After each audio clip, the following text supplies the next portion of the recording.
We're here with actor Tom Degnan, who was born in Philly and raised in a suburb of New Jersey, and just a random suburb, nowhere specific. Why don't you talk a little bit about when you first decided you wanted to become an actor professionally? And you have a ton of episodic work in New York, and you had two long-running roles on daytime television.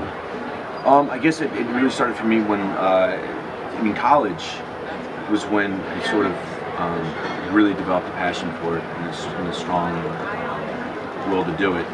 But it wasn't until my senior year that I decided to go for it in that sense. I remember they had these auditions for graduate schools, ERDIS, and I had signed up for it, but I was sort of flipping, flopping back and forth as to whether or not I would actually fall through with it because I was really nervous. And I called my dad up and my mom. They both said, if you don't want to do it, that's fine. But if you don't do it, you'll never know what could have been. At least if you do audition and you give it a try, at least you'll know whether or not you get it. And I think that was the moment of sort of taking that leap, being willing to audition for these schools and then getting into one. And that's great that you had your parents' support right off the bat. It was very. I mean, my parents are absolutely amazing, and they've been supportive of me every step of the way. It's been so important for me throughout everything that I've been through. Just moving to New York, taking that leap, and going for it. It's been wonderful. But I think that was the moment once I had graduated from college and I had taken that next step to go to grad school. That was when I decided, not decided, but that's when it was sort of laid out in front of me, like this is the path that I'm going to go along.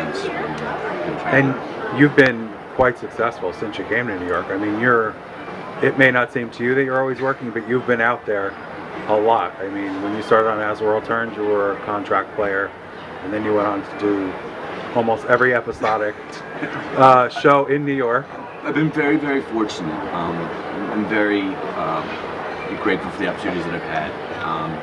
It's been wonderful. I've been very blessed to work with a lot of wonderful people over the years and a bunch of wonderful projects. So that's been fantastic. And then you went on to One Life to Live. I did for a couple years, which was for a little less than a year. It was. I have such a great love of that show and everybody on it. Just the people that I got to know. Obviously Josh Kelly, who I consider one of my closest friends, but Bob, Jerry, Erica, Hillary, Cassie, David. I can name it was such a wonderful atmosphere. Bree, Melissa, just to work, and it was a lot of fun going to work every day and seeing everybody's bright smiling faces. It was a lot of fun.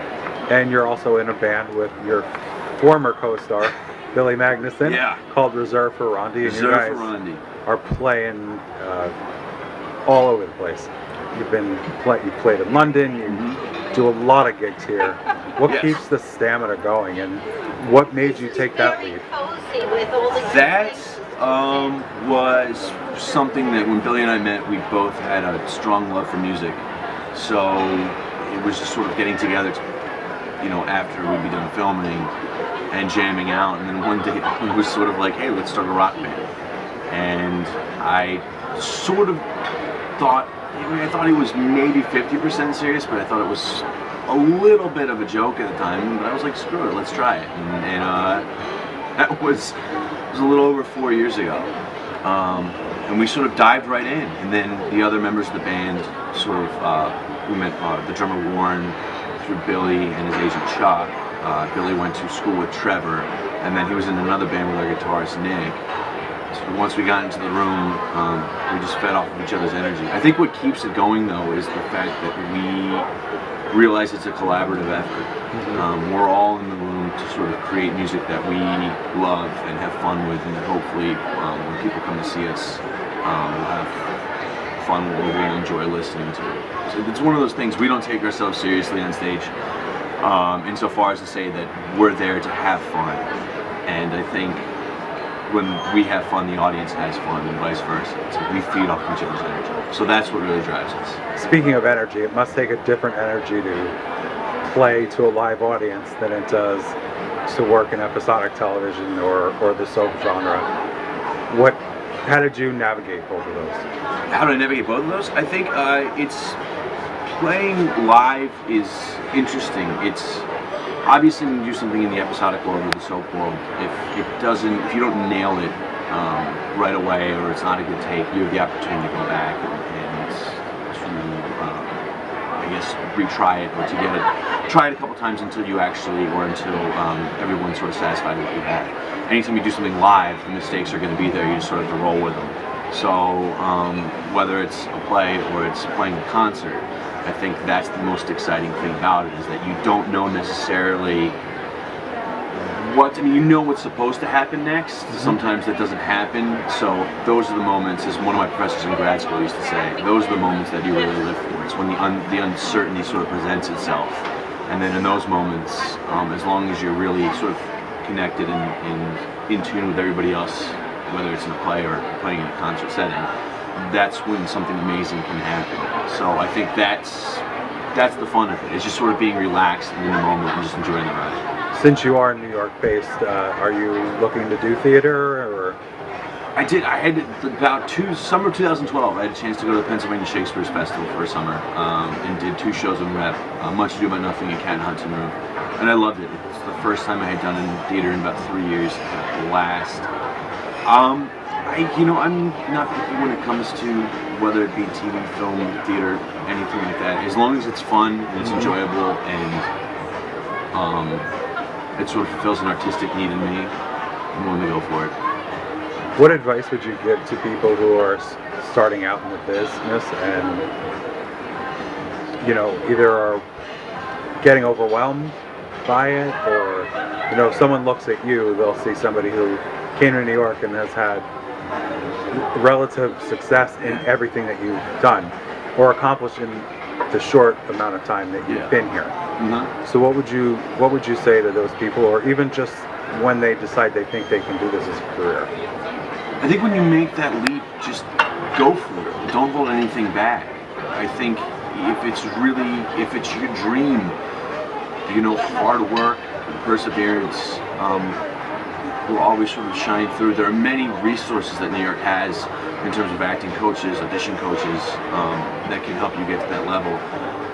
And I don't know, I just think that life is too short not to do it. And if you really, really want it, there's no reason why you can't have it. I mean, you only get so much time, you might as well just go,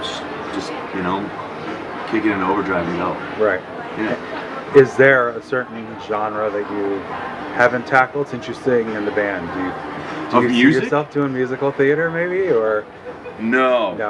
Unfortunately, it takes a certain type of voice to do musical theater, and I think mine sounds like nails on a chalkboard. Okay. Sometimes I don't think I have the range, the vocal range at all to tackle some of those musicals. So, yeah.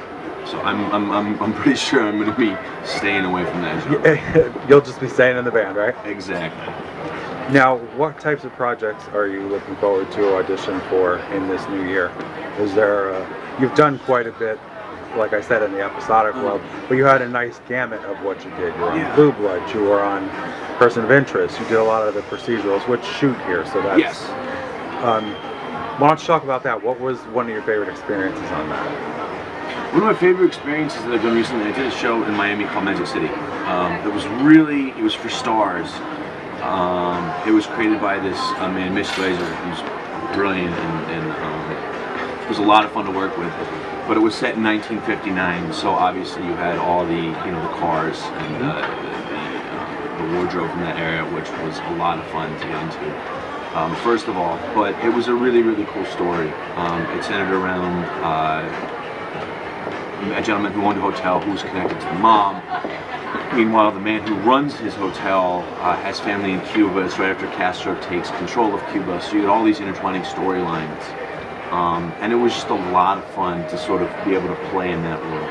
And you were on for quite a I did number. 6 episodes in the 2 seasons that it was on. So I think they did 8 a season. They did 6 total. It was so then great. You were in the majority of the series then. It's just a little bit less, but yeah. I had a lot of fun, and it was. What was it like filming in Miami when you were used to being up here? Yeah. It was interesting. It was. I mean, in the first season that I did, I remember flying down there in August, and it was really, really hot and humid. I remember that, but I remember it's one of the first times I'd been to Miami. and I loved it. It was really relaxed. At least where I was staying, it was relaxed. It was great. It was beautiful. In terms of filming, though, it was great. I mean, they moved pretty quickly along. I remember one of the last scenes we shot in season 1 that they didn't air because they had it pulled over for season 2. Was they actually had some of the cars from, like, they had a 1950, was it 57? 57, was it 57 coupe that I got the chance to sit in. We shot a scene in it, and I remember the entire time just sort of, I didn't want to get out of it. I actually, I was trying to figure out how you can drive. I wanted the keys and take off with it. That's what I wanted. But be right back. And then I was gone. Gone. That would right back to New York. So really appreciate you taking the time to do this. It was fantastic. Always. And I look forward to hearing more from you soon. Absolutely. Thanks, Tom. No problem.